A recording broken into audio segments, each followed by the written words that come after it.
यदि आपके पुत्र का समाज में सम्मान हुआ तो वह पुत्र का नहीं, वह पिता का ही सम्मान माना जाएगा। और आपके पुत्र का अपमान हुआ तो वह अपमान उस पुत्र का नहीं, वह पिता का अपमान माना जाएगा। बोलो हाँ। यदि आपका बेटा गलत काम में लग गया तो वो गलती केवल उस बेटे की मानी जाएगी, क्या पिता की नहीं मानी जाएगी? इसलिए पिता का धर्म है कि वह अपने पुत्रों को इतना बढ़िया संस्कार दे दे कि जैसे लोहा और सोना। मैं एक उदाहरण से आपको समझाना चाहूंगा। माना कि ये सोना है, माना कि ये लोहा है, और मैंने दोनों को एक बाल्टी पानी में डाला। 1 तोला सोना डाला मैंने और 1 तोला लोहा डाला मैंने पानी में, और पानी मैंने 1 साल के लिए भर करके छोड़ दिया। 1 साल बाद जब मैं वापस गया तो बता मुझे क्या मिलेगा और क्या नहीं मिलेगा? बोलो जोर से। सोना मिलेगा और लोहा, लोहा 1 साल के अंदर वह पानी में जंग खाकर घुलकर समाप्त हो चुका होगा। कुछ अवशेष मिल सकते हैं, कुछ अवशेष मिलने की संभावना तो है, लेकिन जस का तस तो केवल सोना ही मिलेगा। ना उसकी चमक में कोई कमी होगी, ना तो उसकी कीमत में कोई कमी होगी। बस आपके द्वारा दिए गए संस्कार आपके बच्चों को सोना बना देता है। और फिर वह सोना जब आपके बेटा संस्कार पाकर घर से निकलते हैं तो वह कितनी कुसंगति में जाकर रह लें, कुसंग का प्रभाव कभी आपके बच्चों पर नहीं पड़ता, क्योंकि वो सोना हो चुके होते हैं। पानी बिगाड़ेगा तो लोहे को बिगाड़ेगा, सोने को नहीं बिगाड़ सकता। यदि आपके बच्चे संस्कारहीन हैं तो वो लोहा है। तो लोहा, यदि आपके बच्चों को आपने संस्कार नहीं दिए तब तो बिगड़ जाएंगे कुसंग में। जैसे ये दास अनिरुद्ध है। भैया ओ लाला सतीश, इसको जरा ठीक कराओ, थोड़ा बढ़ाओ। तो बात समझ में आएगी आपको कि आपका बेटा यदि संस्कार पाकर सोना हो गया है। अब ये दास अनिरुद्ध है आपके सामने, मेरे सामने कितने भी शराबी आप बिठा दो, कितने भी गलत लोग बिठा दो, उन गलत लोगों का प्रभाव मुझ में नहीं आएगा, बल्कि मेरा प्रभाव उनमें से कुछ लोगों में चला जाएगा। जब आप सोना होते हैं तब पानी आपका पानी कुसंग है। लोहा के लिए पानी सत्संग है कि कुसंग है? बोलो। लोहे को पानी बिगाड़ देता है कि नहीं? बोलो हाँ।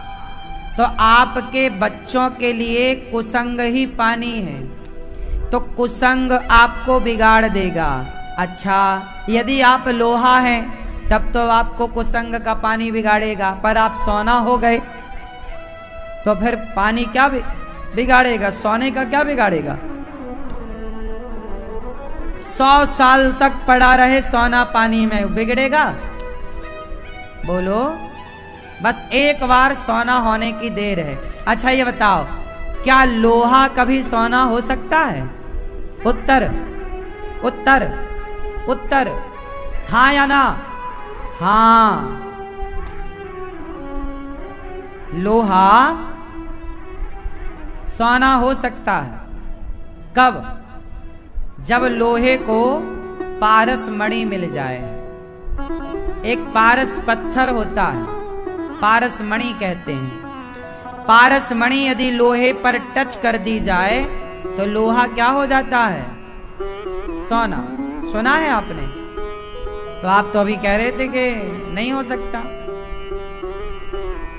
यदि लोहे को टच कर दिया जाए पारस के द्वारा तो सारा लोहा पल भर में सोना हो जाएगा। यदि आपके बच्चे लोहा है तो सत्संग ही वो पारस है। संतों के और सत्संग के प्रभाव में आते ही आपके बच्चा सोना हो जाएगा। और एक बार संस्कार का सत्संग का रंग चढ़ा तो फिर कुसंग उनका कभी कुछ नहीं बिगाड़ सकता। सही है। मेरी बात जितने लोग मान लेते हैं वो लोहा से सोना हो जाते हैं। क्यों? मेरी बात जितने मान लेंगे वो लोग लोहे से सोना हो जाएंगे। और एक बार सोना बना तो फिर वो लोहा नहीं हो सकता। पारस के टच से, स्पर्श से लोहा सोना तो बन सकता है, फिर वो सोना कभी लोहा नहीं हो सकता। एक बार व्यक्ति कुसंग का सत्संग में आ जाए तो सुधर सकता है, पर सुधर कर वो खुद भी बिगड़ना चाहे तो उसका मन उसे बिगड़ने नहीं देगा। बस एक बार पक्का वाला सुधर जाए फिर आप चाह करके भी नहीं बिगड़ सकते।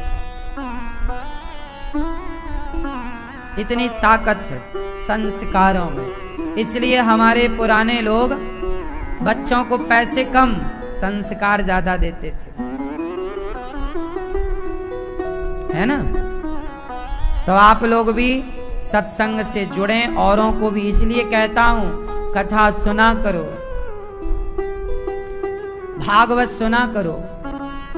आप टीवी पर नहीं सुन सकते, मोबाइल पर सुना करो। मोबाइल पर यूट्यूब पर जाओ, अनिरुद्धाचार्य टाइप करो, चैनल खोल के आता है, सब्सक्राइब कर लेना। आज 1,48,00,000 लोग जुड़े हैं इस परिवार से।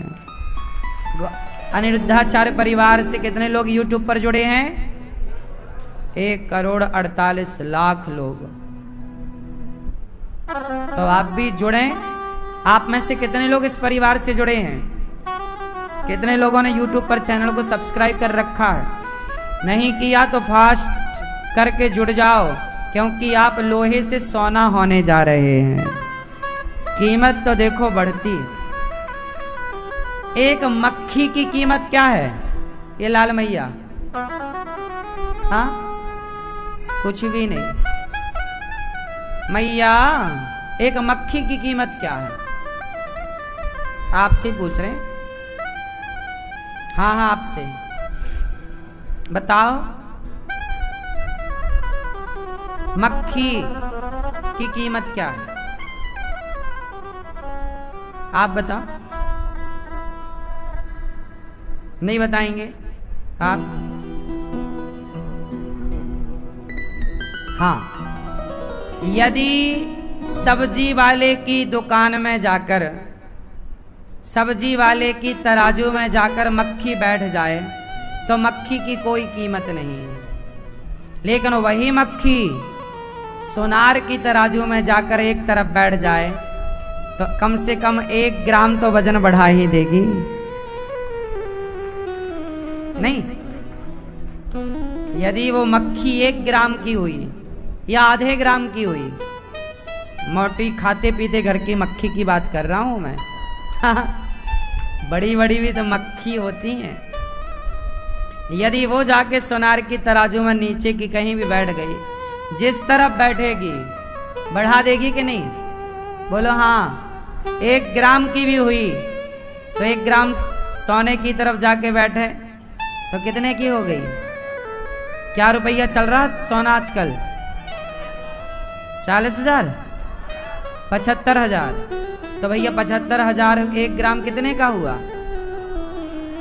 7,500 लगभग। 7,000 तो कहीं नहीं गए। क्यों? तो मक्खी सब्जी वाले की तराजू में बैठे तो मक्खी की कोई कीमत नहीं, पर सोनार की तराजू में बैठ जाए तो 7,000 की हो गई कि नहीं? बस यही है। आपकी कीमत तब बढ़ जाती है जब आप अच्छी जगह उठने बैठने लग जाते हैं। आप यदि सत्संग में बैठेंगे तो आपकी कीमत ऑटोमेटिक बढ़ जाएगी, और गलत जगह बैठेंगे तो आपकी कीमत जो है उससे भी नीचे गिर जाएगी। जैसे आप वृंदावन आए, भागवत में बैठे, तो भागवत में बैठने से आपकी कीमत क्या हुई? बढ़ गई। अरे आप रिश्तेदारों को बताओगे कि हम वृंदावन गए थे और गौरी गोपाल का सब दर्शन करके आए हैं और यहाँ कथा सुन के आए, लोग आपके पास बैठेंगे, पूछेंगे कैसा रहा यात्रा, कैसा रहा दर्शन, सब अरे मैया सब ठीक रहा, सब बढ़िया रहा। ओ मैया बेटा बैठ जाओ। जब वो मैया आई थी तब तुम कहाँ थी बेटा? आने से ही रोक लेती, अब आ गई तो बैठने दो। बैठो मैया। जो जहां वहीं बैठो, घूम के यहीं बैठने की जरूरत नहीं है, आवाज तो सब जगह पहुंच रही होगी। क्यों मैया? शांत रहो। तो बताओ, आप जब घर जाएंगे तो आपकी कीमत वृंदावन से जाने के बाद घटेगी कि बढ़ेगी? बोलो। हाँ। और आपको कोई शराब की दुकान में खड़ा देख ले, मांस की दुकान में खड़ा देख ले, आप भले ना खरीदो मांस, भले ना पियो शराब, पर कोई देख बस ले जैसे कि आप शराब की दुकान में खड़े हैं और आपकी पत्नी ने देख लिया, तो क्या होगा? इज्जत मिलेगी कि जाएगी? हाँ, केवल खड़े हैं आप, खरीदा नहीं आपने। लेकिन कहते हैं ना, चोर के संग खड़े हो गए तो कहलाओगे चोर। कर्ण बहुत अच्छे थे, कर्ण बहुत अच्छे थे, बहुत बड़े दानी थे, लेकिन कर्ण खड़े किन के साथ थे? गलत लोगों के साथ। कर्ण अच्छे थे पर खड़े किन के साथ थे? जो एक नारी का अपमान करने वाले थे, जो एक नारी की इज्जत लूटना चाहते थे, जो एक नारी को जलील करना चाहते थे, जो न्याय करना नहीं जानते थे, जो मनमाना करते थे। कर्ण इतने अच्छे थे पर खड़े किसके साथ थे? गलत लोगों के साथ। इसलिए गलत लोगों के साथ खड़े होने से कर्ण की इज्जत जितनी अर्जुन की होती है उतनी कर्ण की नहीं होती, जबकि ना उनका पराक्रम कम था। अरे कर्ण भी तो बहुत बड़े पराक्रमी थे, योद्धा तो थे ही, और धर्मात्मा भी थे। तो ना पराक्रम के काम आया उनका, ना धर्म काम आया। अधर्म किया तो अधर्म से ही मरना पड़ा उनको। नहीं, क्योंकि खड़े किसके साथ थे? दुर्योधन के साथ। और जबकि पांडवों के पास कुछ भी नहीं था, ये तो 12 साल का वनवास काट के आए थे ना, 12 साल पांडव वनवास काट के आए, 1 वर्ष का अज्ञातवास काट के आए। इनके तो खाने का जुगाड़ भी नहीं था बढ़िया सा। बोलो हाँ। रहने का ठिकाना नहीं था, ना रहने को घर, ना खाने को रोटी, ना पहनने को कपड़े। लेकिन ये खड़े किन के साथ थे? कृष्ण के साथ, भगवान के साथ खड़े थे पांडव। तो देखो महाभारत जीत गए। जबकि पांडवों की तो सेना में दम नहीं था। क्या सेना थी? कौरवों की सेना से आधी भी तो नहीं थी पांडवों की सेना। जबकि कौरवों की सेना में तो श्री कृष्ण की सेना भी सम्मिलित थी, नारायणी सेना। कौरवों की सेना में तो गुरु द्रोणाचार्य थे, वो गुरु द्रोणाचार्य जिन्होंने अर्जुन को गांडीव पकड़ना सिखाया। उस सेना में तो वो थे पितामह जिनको मारने वाला कोई दुनिया में था ही नहीं, इच्छा मृत्यु का वरदान था, जब अपन मरना चाहे तब मरेंगे, नहीं कोई मार ही नहीं सकता। ऐसे पितामह का सामना कोई नहीं कर सकता था। परशुराम जी भी इनसे संतुष्ट हो गए युद्ध करके, परशुराम जी। तो फिर और अर्जुन में क्या दम थी साहब, अर्जुन में क्या दम थी? पितामह का सामना अर्जुन नहीं कर सकते थे, ये तो सच्चाई यही है। अर्जुन का पलड़ा वो तो कृष्ण के होने से भारी हो गया। महाभारत में यदि कृष्ण ना होते तो अर्जुन और पांडव क्या महाभारत जीतने की स्थिति में थे? उत्तर थे नहीं। कोई नहीं जिता सकता था पांडवों को यदि कृष्ण ना होते तो। पितामह जैसे इच्छा मृत्यु वाले दुर्योधन के साथ खड़े हो गए, गुरु द्रोणाचार्य दुर्योधन के साथ खड़े हो गए। जब आप गलत के साथ खड़े हो जाते हैं तो आपका धर्म, आपका बल अपने आप कमजोर हो जाता है, आधा तो खत्म, क्योंकि आप खड़े गलत के साथ। और यदि आप सही के साथ खड़े तो आपकी शक्ति डबल हो जाएगी। जैसे पांडवों का बल डबल हो गया क्योंकि वो धर्म के साथ थे। और भगवान किसका साथ दिए? कौरवों का क्यों नहीं दिए? क्योंकि कौरव अधर्म के साथ थे, जबकि पांडव धर्म के साथ थे। और भगवान हमेशा धर्म का साथ देते हैं। इसलिए हम आपसे बस इतना कहना चाहते हैं कि आप धर्म को मत छोड़िएगा। आपका बल पराक्रम अलग है, मायने नहीं रखता। सारे बलशाली धड़ाम गिर गए धर्म के आगे, कौरवों पर धर्म भारी पड़ गया। इसलिए आप खड़े किसके साथ होते? जिसके साथ खड़े होंगे उसके गुण आचरण आप में आ जाएंगे।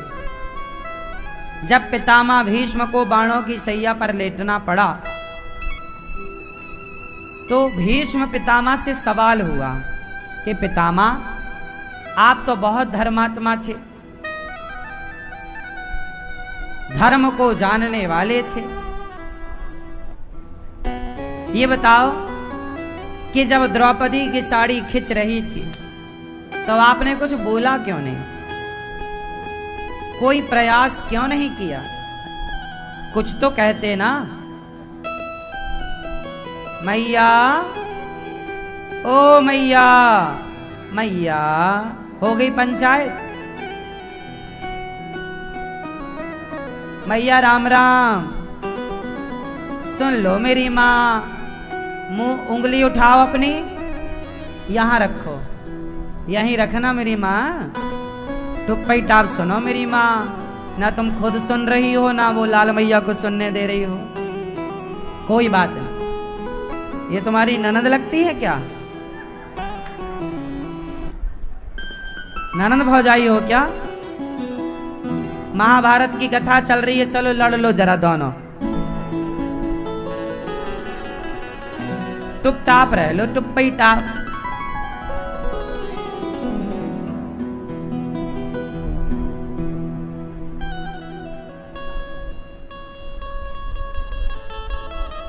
महाभारत पितामह भीष्म से सवाल किया कि आपने द्रौपदी की जब लाज लुट रही थी तो आपने रोका क्यों नहीं,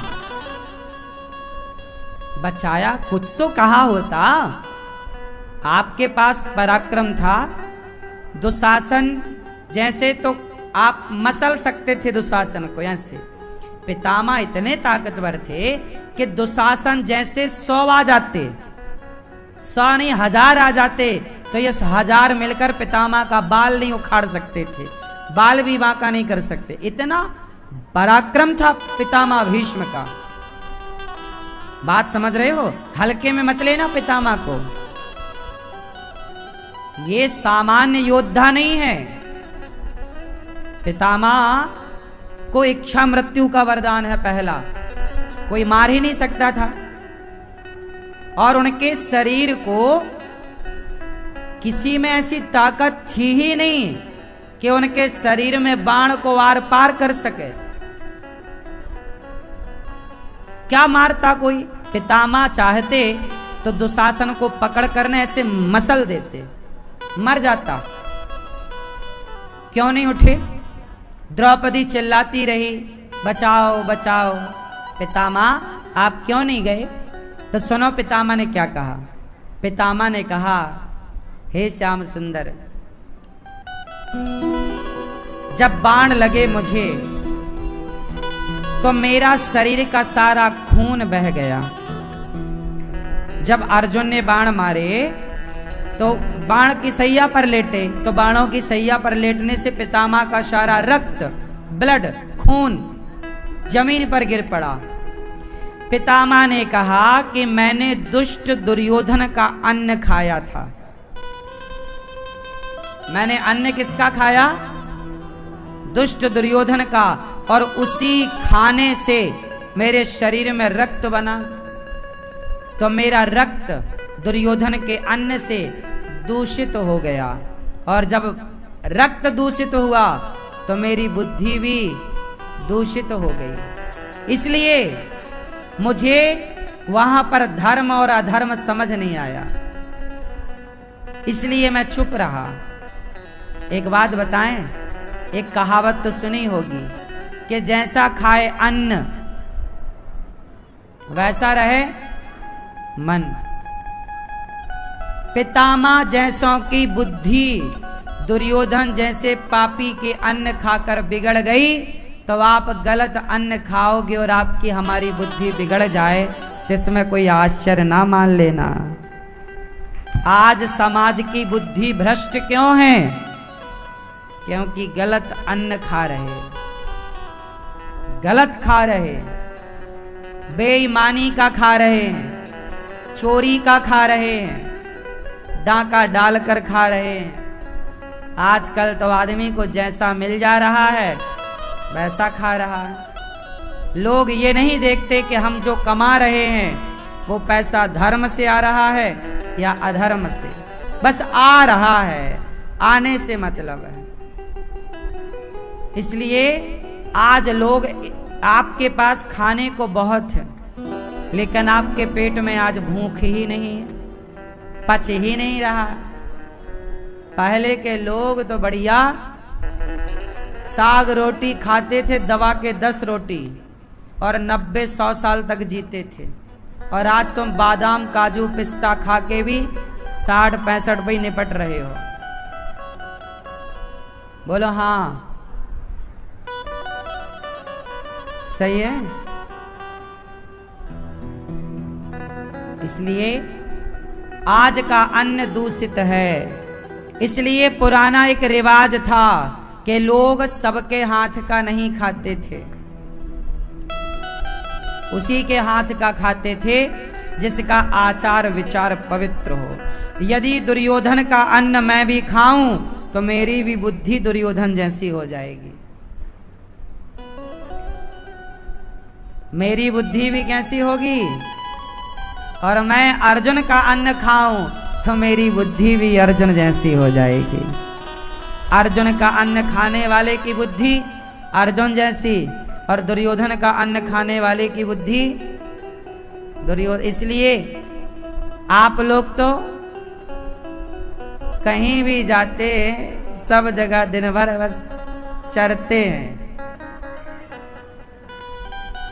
आप लोग खाते नहीं हैं, चरते हैं। हाँ या ना?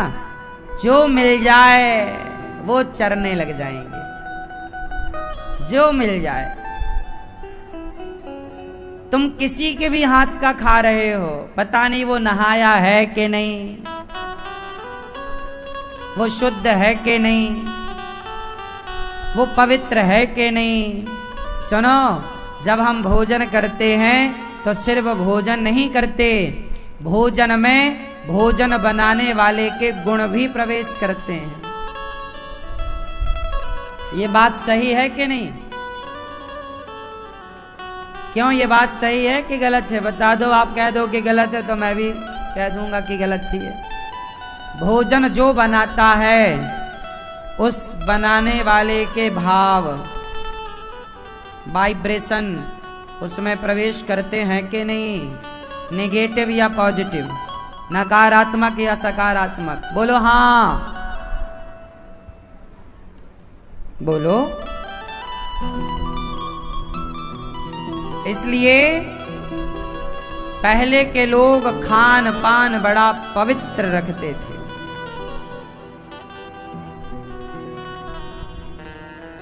टाइम टेबल था खाने पीने का। आजकल तो दिन भर आदमी चल रहा है, और कब चल रहा है? निशा में। निशा मतलब, निशा मतलब रात्रि। तो निशा में चर रहे हैं कौन? निशाचर। निशाचर, निशा में चरें। आजकल लोग 10 बजे खा रहे हैं, 11 बजे खा रहे हैं, 12 बजे चर रहे हैं, 2 बजे रात को भी चर रहे हैं। कौन चर रहे हैं? निशा में चरे जो, वो निशाचर। जो निशा में चरे वो। क्यों भैया, आप कब खाते हो? रात के? हाँ? मैया आप कब खाती हो? मेरी माँ क्यों? आप कब खाते हो लाला? 9, 11 बजे भी खा लेते हो, 12 बजे भी, और 2 बजे भी खाते हो। खाने से मतलब है बस। सुनो, मेरी प्रार्थना सबसे है, निशाचर मत बनो।